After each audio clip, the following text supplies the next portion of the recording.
Sahana bhavatu, saha no bhunaktu, saha viryam karvavahai, tejasvinavaditam astu ma vidvishabhai. Om Shanti, Shanti, Shanti. May that one protect us both. May that one nourish us both.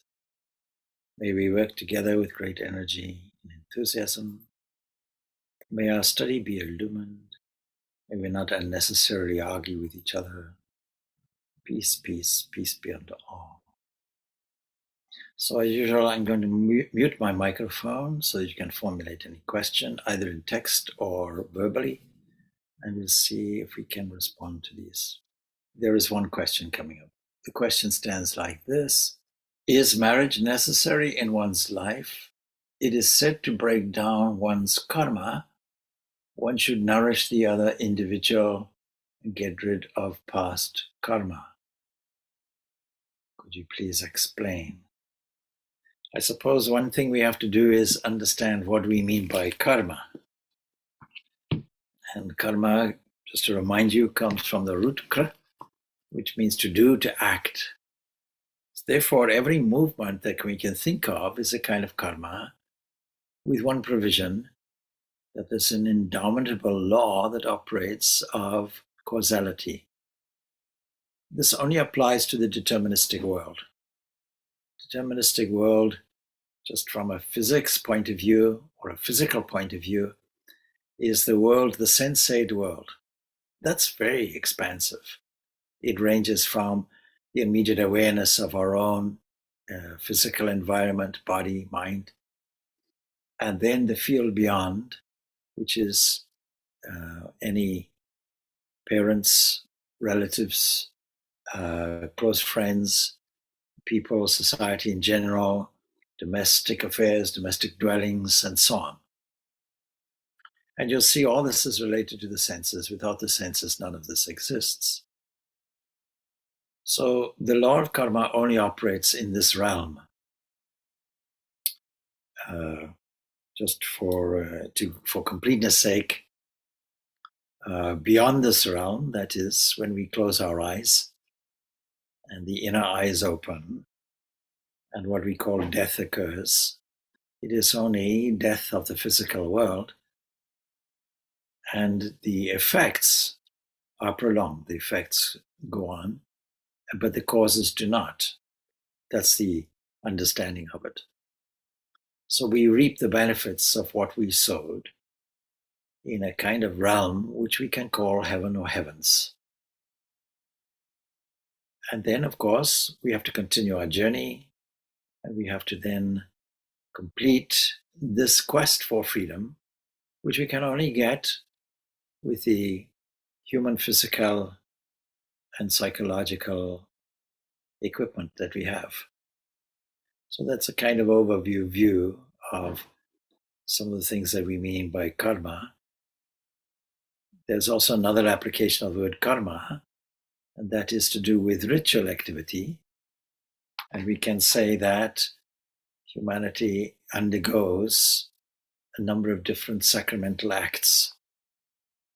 That's also a kind of karma. And so that portion of the Vedas, for example, that deals with this type of karma is called the karma kanda, the portion that deals with this karma. But human life really is interested in jnana kanda, the knowledge portion. Otherwise, you see, we're just caught up in a cause and effect arrangement. And the causal stimulus in humans' case is quite subtle, because the chief cause would be thought. Thought is the thing that pushes us forward or backwards, puts us into a progression or regression as we choose. And even choice is a way of managing thought. Thought being a kind of constant energy supply, something like an electrical current, always supplied. We can catch it, and we can then direct it in a chosen way.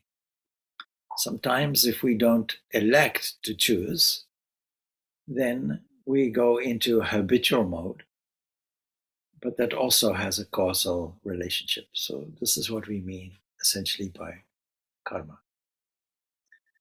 Then in terms of all the events, if we take religious life seriously, these sacramental events, in Hinduism it's about 16 in number. In other Christian realms, we can see it's maybe less than that. But each sacrament, as it were, is a milestone in your life designed to push you forward in spiritual life, and marriage is one of these. For the vast majority of people, marriage is that sacramental union that assists the two parties in all the aspects of their life: physical, emotional, financial, practical, but mostly spiritual. And so therefore, if spirituality is not understood by the both of the parties, and that often happens, by the way, what often happens is one person is extremely spiritual. They get Diksha, for example, and follow the directions of a guru. The other person, maybe not so much. Then you see there may be something of a difficulty, and we can only resort to divine intervention through prayer. Continuing our spiritual practice is important in any event. But there's a saying, which I learned from childhood: the family that prays together stays together. And what that means is that if there are two parties involved then the two of them really should be sitting down in a common shrine room area and sharing their spirituality. Do we have any models for this? Plenty. More or less every Saturday in the morning, we go through the story of Rama, the Ramayana. We see the interconnectedness between Rama and Sita. And when we go into the Bhakti movement, the Vaishnavite movement, particularly to do with Krishna, we see Krishna and Radha, this concept of two entities intertwined. And when we look at trying to explain the deep philosophies that are encapsulated in Yoga Vedanta, then we can see that this union is there between, let's say, Shiva and Shakti. So the whole universe is seen to be a union in this, and what we see on the microcosm is there on the macrocosm. So this sophisticated union between two people for the purpose of generating children and the purpose of sharing with each other a life which is essentially and fundamentally spiritual, that being our fundamental purpose in life. So in terms of marriage, and coming back to the question, is marriage necessary in one's life? For most people, it seems like that. For other people, they decide to go on a different path and don't require it. So the general answer to your question is like that, because it's a general question. You can't apply the same rule to everybody. Monastic life, for example, is a natural course for some. And it is said to break down one's karma only in as much as and nourish the other individual and get rid of past karma.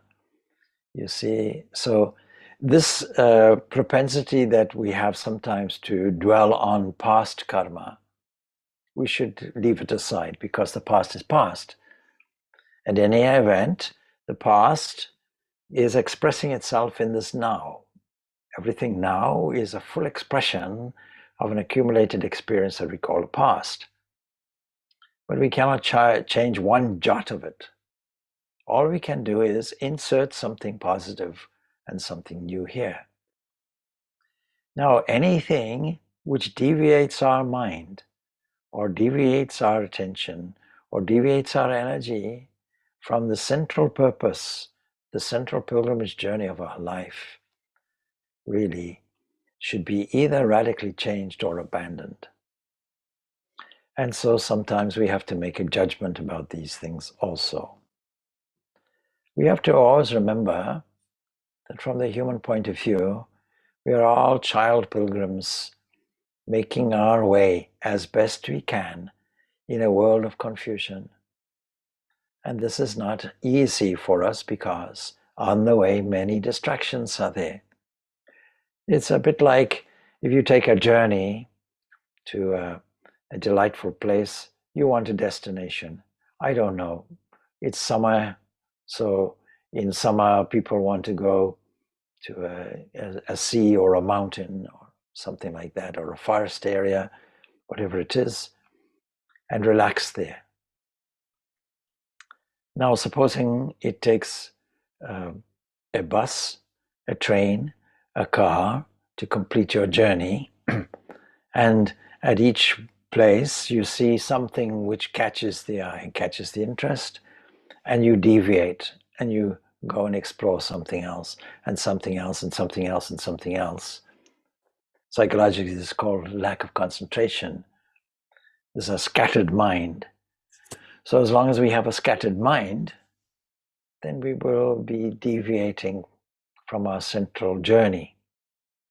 And really what we call concentration, which is the main discipline for all systems, concentration is to say, here is one path. And we can incorporate deciding not to change our traditions as well. So Sri Ramakrishna gives a great example of that by way of a story. So what he says is, supposing there's a farmer who wants to dig a well, wants to get water for his crops, and he's advised, you see, there's a certain spot where if he digs down, he's sure to find water. And as he's digging down, 2 meters down, then some people come, and people are full of advice, particularly Irish taxi drivers are full of advice. They're great philosophers. They have an opinion about everything. They come along and say, no, no, no, not here, not here. You see those trees over there? This is the best place. And so, not having a mind of his own, so to speak, he goes and digs a well there, and after the 3 meters there, somebody else comes along and says, what a fool. Where are you trying to dig for water? This is definitely the wrong place. You see that anthill? See the ants gather the water from there? That's where you should do it. He digs another 4 meters. Like that, 5, 6, 7 people come and change his position. We all are changing your mind. So ultimately, he's dug about 20 meters in different places. 4 meters here, 3 meters there, 2 meters there. If he had concentrated all his attention initially on the first place and dug the 20 meters, he would have gotten the water. So we have to make sure we don't change our course on a whim with a sense of impatience. I'm doing spiritual practice. When will I see God? When will I get this? When will I get that? This is evidence not of spirituality, it's evidence of impatience. Impatience is a negative human trait. Why should it be a negative human trait? Because it exhibits a lack of faith. It says that I'm ignoring the present moment by taking my attention and steering it toward the future. When? When is a future word? Why is a past term? Both of these should be avoided. Why? Why not? What next? It's not to say we don't have goals. Our central goal, of course, is encapsulated in that oft repeated phrase, beautifully put by Swami Vivekananda, you see. Each soul is potentially divine. The goal, he uses this language, the goal is to manifest this divinity we can add from within. So this is our central goal. And what is sin, evil, and so on and so forth? It's forgetfulness that this is the goal. and being happy that our attention is diverted elsewhere, happy diversions, and then we forget the central goal. It's like a child visiting a playground and seeing all the different things that they can be entertained by, a roundabout here, a slide there, a competition somewhere else, and so it goes on. Well, one thing at a time. This impatience is probably one of the most difficult obstacles in spiritual life, that we want a result now. Well, that's not worth getting. As I often say, if you realize God immediately, then you'll have a military coup against him tomorrow, the next day. Steady, constant, steady practice. Now, if you have two people, the idea of marriage everywhere, regardless of culture, is that you are one person, two sides of the same coin as well, as it were. And the great model in modern times would be Ramakrishna and Sharada Devi. To see how their relationship was is absolutely sublime. And they took the basis, that is spirituality, spiritual connection, that is where they took it. Not a physical one, not a mental one. It's such a high ideal that most married people cannot live up to this ideal. However, the ideal of it should not be ignored. The fact that we cannot match up to an ideal doesn't mean we ignore the ideal. We move as much as possible toward it. And so the partners have to assist each other, no doubt, without the will to change the other person, because that's the trap of it. Even without spirituality, some people who get married will want to change the other person. The husband may want to change the wife may and dominate the wife. The wife may also want to change the husband and also dominate the husband.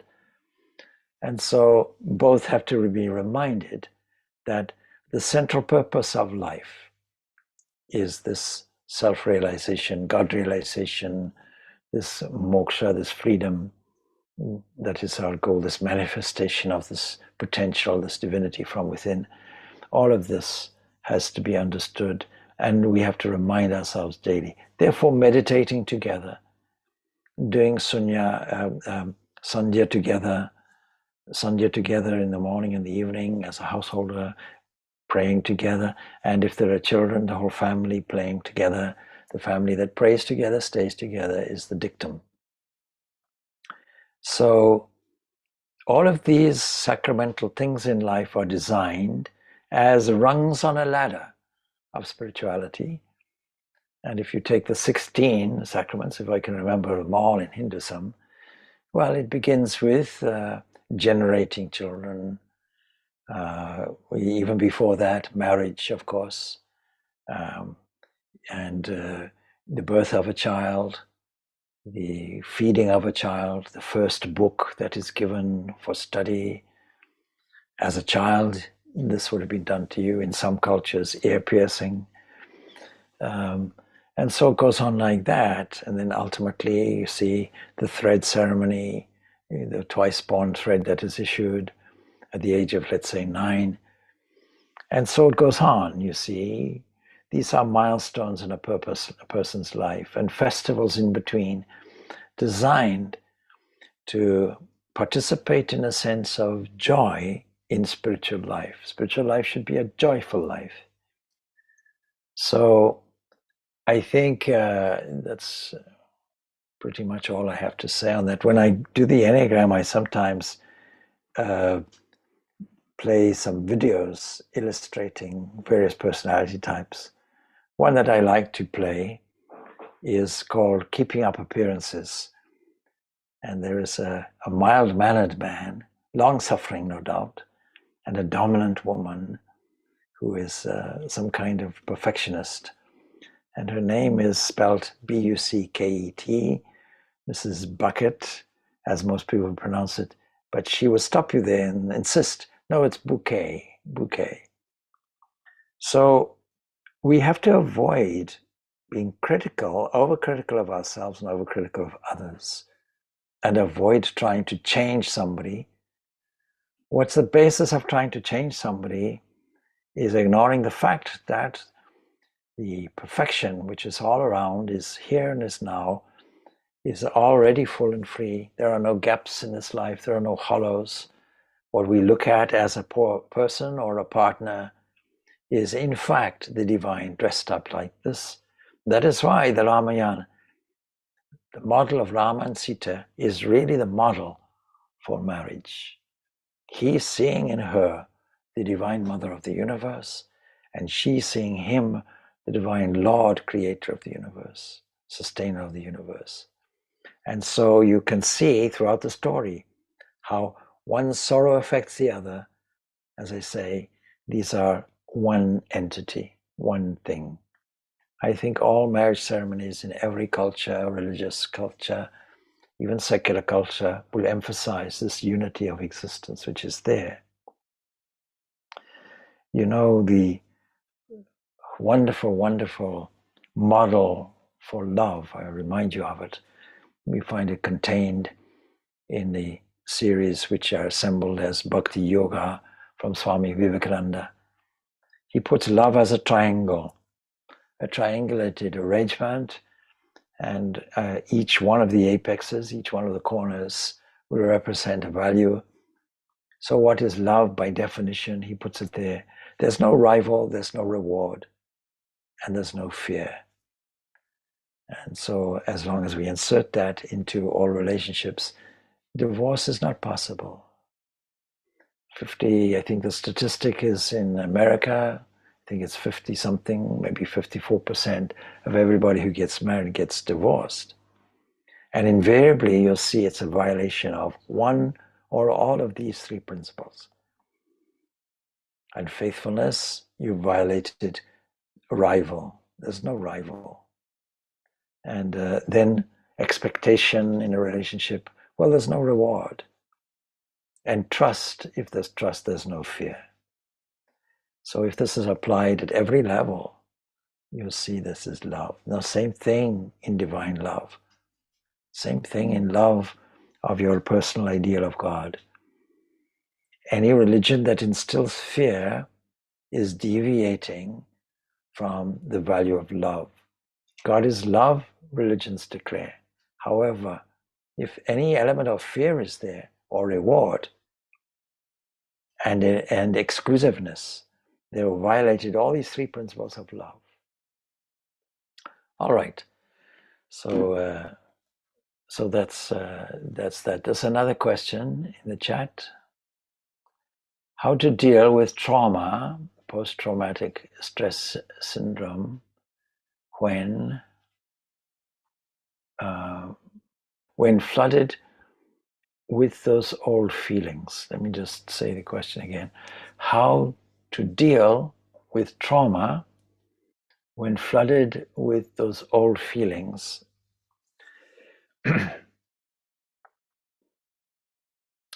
Well, it comes back to some of the things I have said earlier. First of all, this idea of post-traumatic stress syndrome is actually a relatively modern concept. In Zimbabwe, before it was independent Zimbabwe, there was a war, and even now actually there is a war of a kind in that country and many other countries where there is trauma, when yet not addressed in these terms as post-traumatic stress syndrome or post-traumatic stress syndrome, because people just got on with it in their own way. Now, the extreme of a damaging effect is actually in the last century, particularly in the First World War, where it wasn't recognized.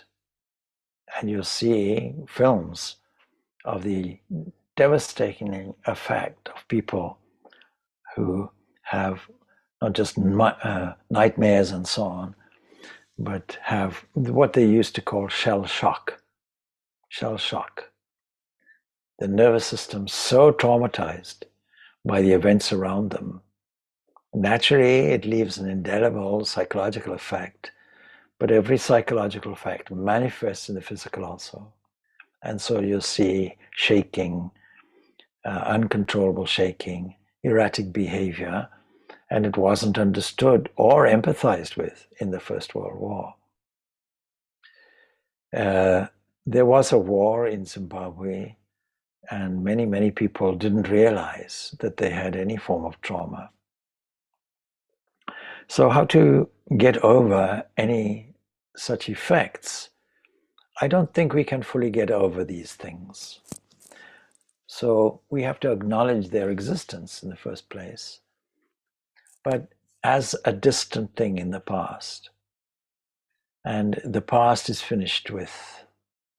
And so anything that addresses and corrects the current effects of the past or from the past will have to be dealt with in this present moment by a shift in thinking. The shift in thinking will involve the revaluation. When we see the world just on the superficial level, it's easy to understand how we can be shocked by it, traumatized by it.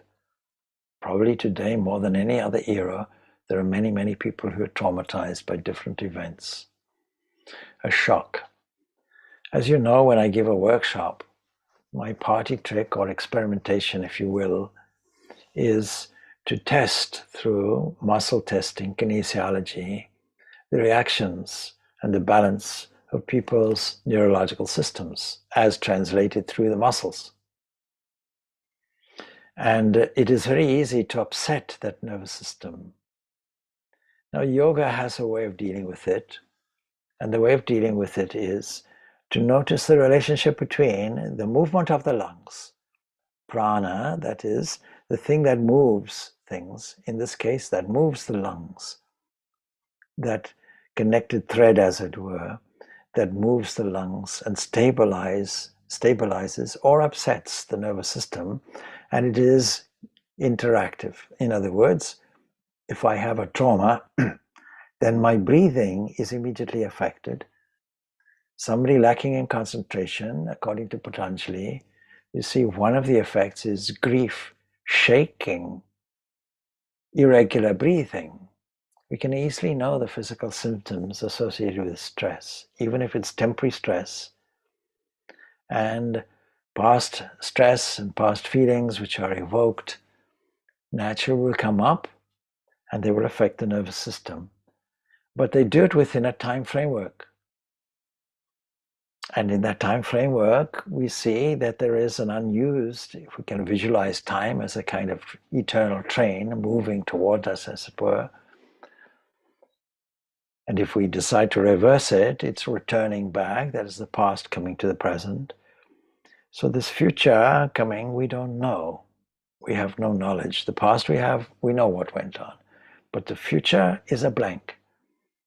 It is an opportunity. We can put something of our own inside it.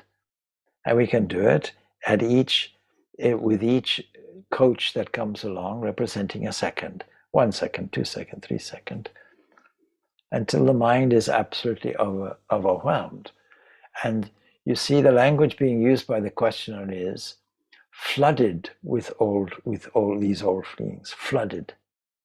But can we not also flood the mental field with love and compassion?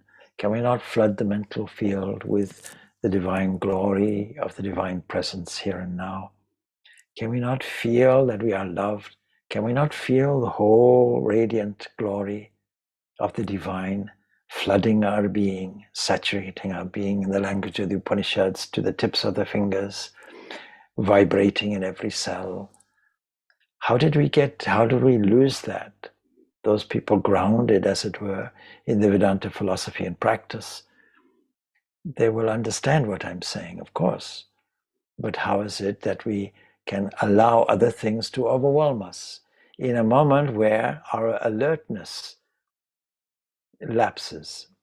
It's like the lighthouse keeper fell asleep, and then the ship was wrecked on the rocks.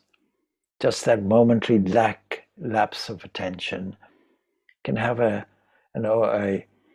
disastrous effect on us, but any disaster effect is not permanently disastrous.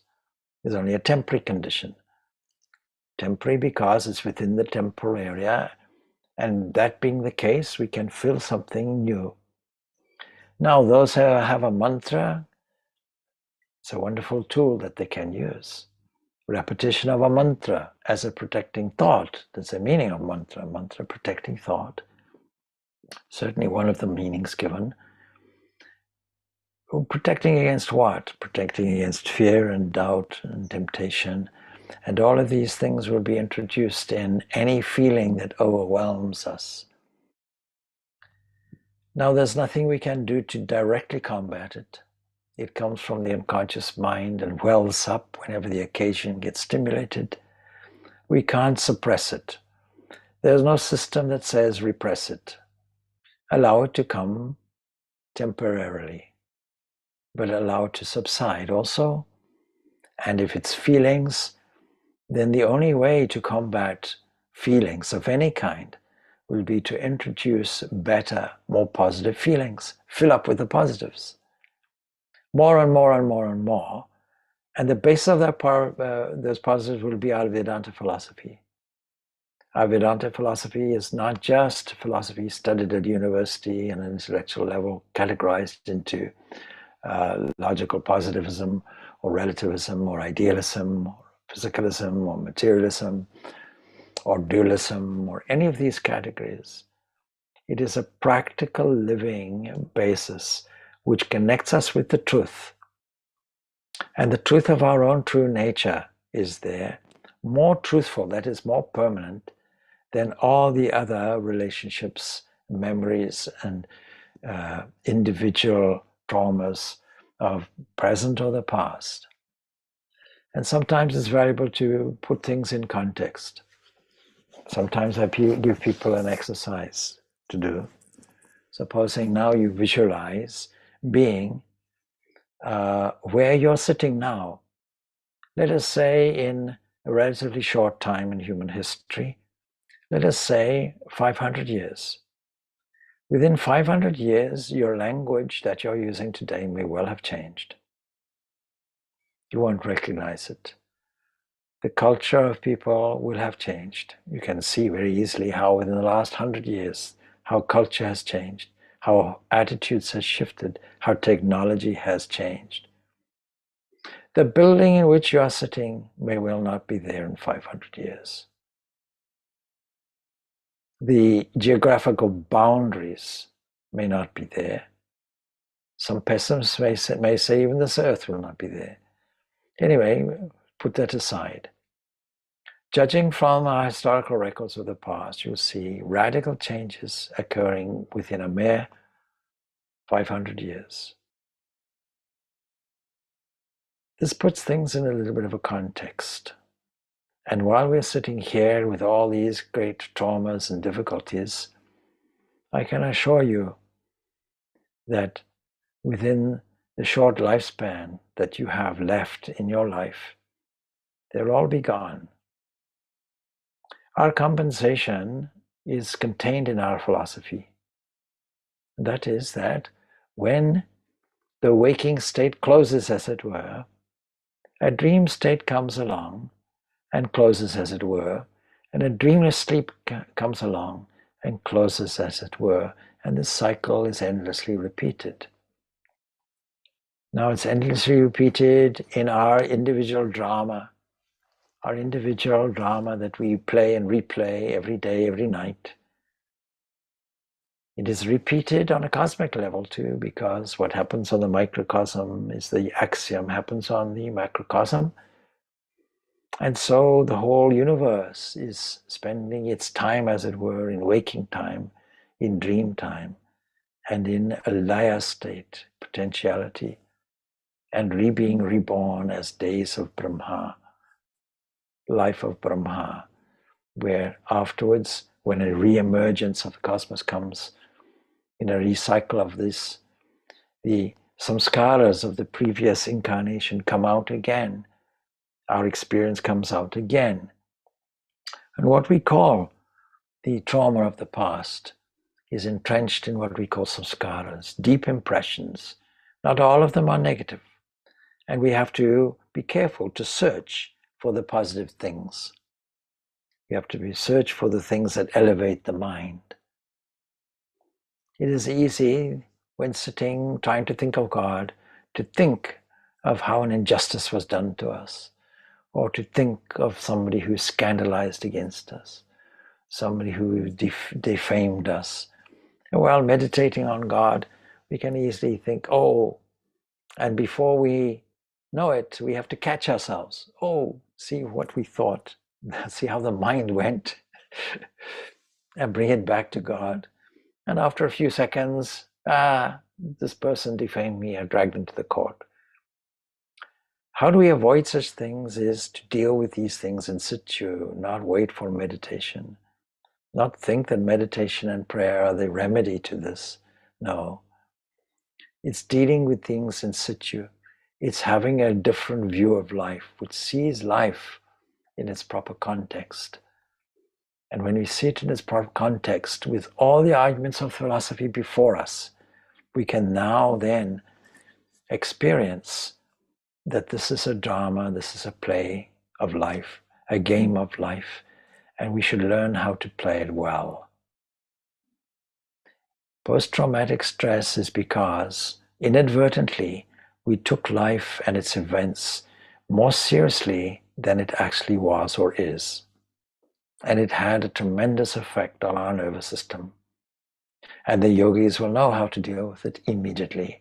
They will stabilize the nervous system by systematic breathing, regulating the prana that moves the lungs, and counting proverbially to 10, withdrawing from the situation and being aware of the motion of the lungs. Consciously stabilizing them in such a way that the whole nervous system gets calmed down. That's the first thing we do. We adjust the nervous system. We adjust the physicality. And then we adjust our thinking. Now we can do that the other way around also. We can adjust our thinking, and we'll see, if we notice, the breathing is also stabilized. We can do either one. If we're caught and we see the immediate physical effects, then the immediate reaction is stabilizing breathing, initially through what we call belly breathing. That is, breathing from the abdomen, as it were, inhaling as you push the abdomen out, exhaling as you squeeze it in. This is the natural mode of breathing while sleeping, by the way. Most people are breathing from the chest and causing themselves difficulties.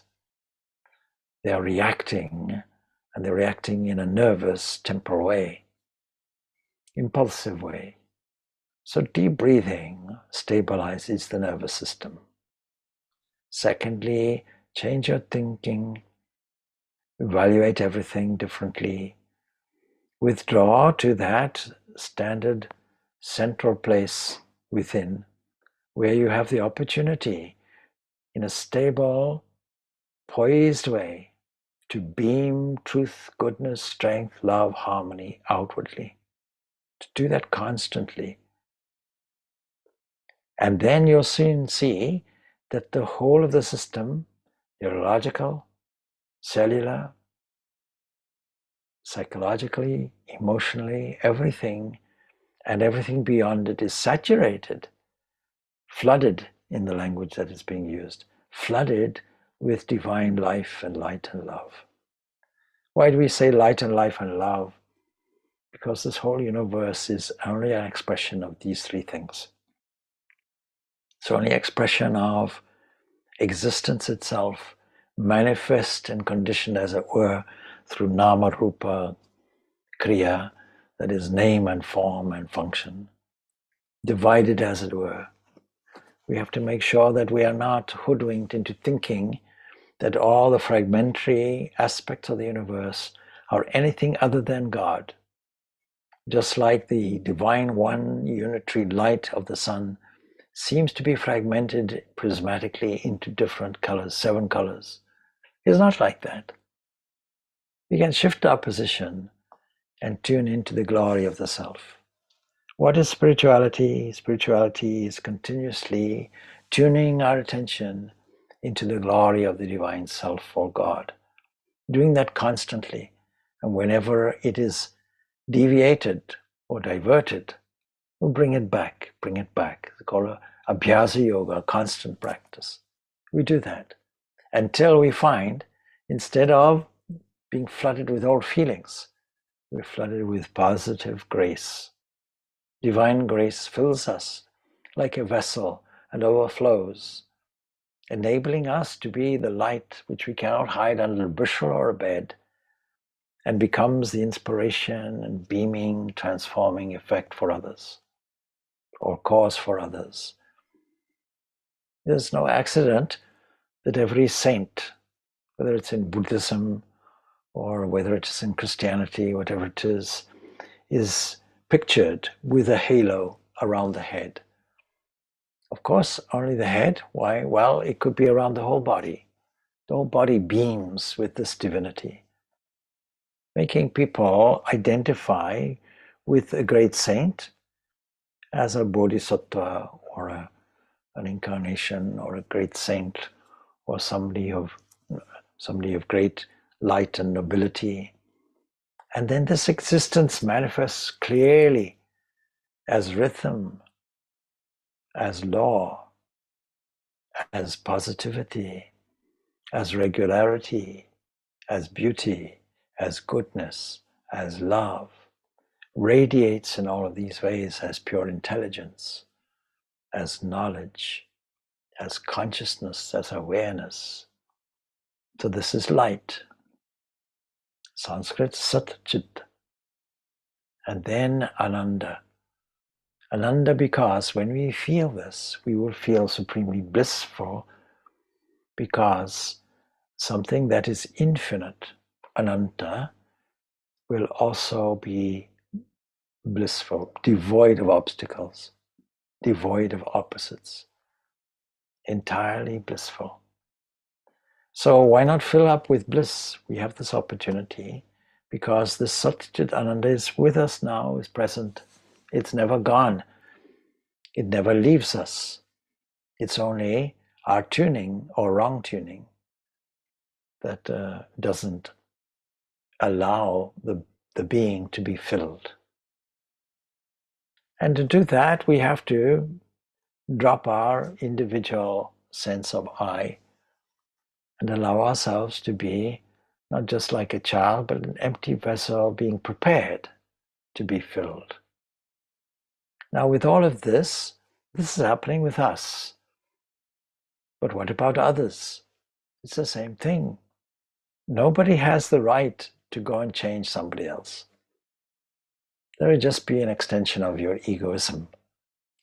You're assuming that this entity in front, whether it's a person or a place or an event or a scene, that this person is just what it is on face value. It's asserting your individuality as against others. And so we'd want to cooperate with others, or we want to receive their approval. But instead of that, we can stand in a different place. When we stand in a different place, where there is only this thinker, knower, witness, poise, peace, when we stand there, then we'll see that all these other fragments, so-called, can only be manifested glory of this one entity. So when we see another person, we should have this penetrating vision to see, Lord, you are there. Whether it's a man, a woman, or a child, we don't categorize them into rogue, good person, this person, that person, bad vibrations, good vibrations. It's all nonsense. There's only one entity there, beaming. And if you put a little fun in it, waiting. Do you recognize me? Do you see me? My eyes are looking at you. Do you see me? These are the eyes of the Lord. God's eyes looking at me everywhere. Do I recognize it? So this is called real spiritual practice. So I hope I sufficiently answered that question. 2 questions there, all good questions. How can we get rid of the guilt? Sometimes it bothers many times, like how to get over the guilt, past guilt. Suppose we can categorize things into positive and negative. Negative being against us and positive being for us. And for us means for others also. So guilt is a term applied to past events. Well, simply sitting down and looking at that tells us that we cannot do anything about it. Anything that is past is past. You can't change the past. Even when I said past, I can't change the last word I said. It's gone. It'll be recorded here. So sometimes we have to sit down and assess. If I'm feeling guilty about certain past events, then what is the merit of it? Does it change anything? We find this technique, by the way, put by Krishna to Arjun, who puts out many arguments and says, you see, even if you thought you were killing somebody, well, that person is, the bodies are like garments. We can put them on, we can take them off, and so on. And, there are many merits to what you're doing. So many logical arguments are put, kind of like a lawyer making a case in a court. But sometimes we have to sit down and evaluate. First of all, I'm feeling guilty about some past event. Second thing is, can I change it? Third thing is, if I don't change it, will it persist? It will. How can I change it? I can change it by using this current second, as I've said now before, and the next one, and the next one, and the next one, by filling up with the divine glory. Fill up with divine glory. And then you'll saturate the mind with that, and all of these negative things will be outweighed. Saturate the mind with goodness, and all the other things would fade away. How do we conquer our shadow? As I said many times before, not by stabbing it, not by running after it, not by ambushing it, but simply by facing the sun and walking toward it. As soon as we do that, our shadow follows behind us.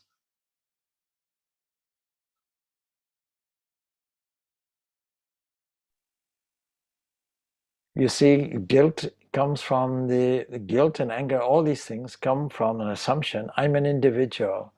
As soon as we say I'm an individual, we put ourselves in a combat zone, as it were, with the past and with other people and places and events and so on and so forth. And that puts us in an unreal position in the sense that this is a drama that we decided to take more seriously than what it was and get involved in that. Instead of being a divine player, instead of taking on all the spiritual values.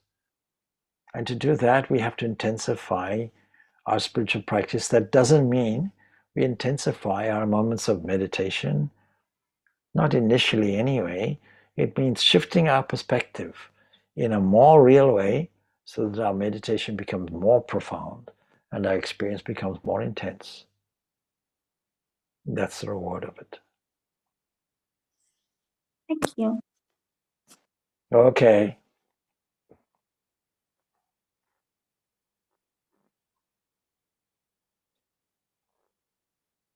So I don't see any more questions there or in text. So we leave it at that. Thank you. I hope you're all well. Om Shanti, Shanti, Shanti. Peace, peace, peace be unto all. Thanks. Thank you, Swami. Thank you. Thank you, Swamiji. Okay. Thank you.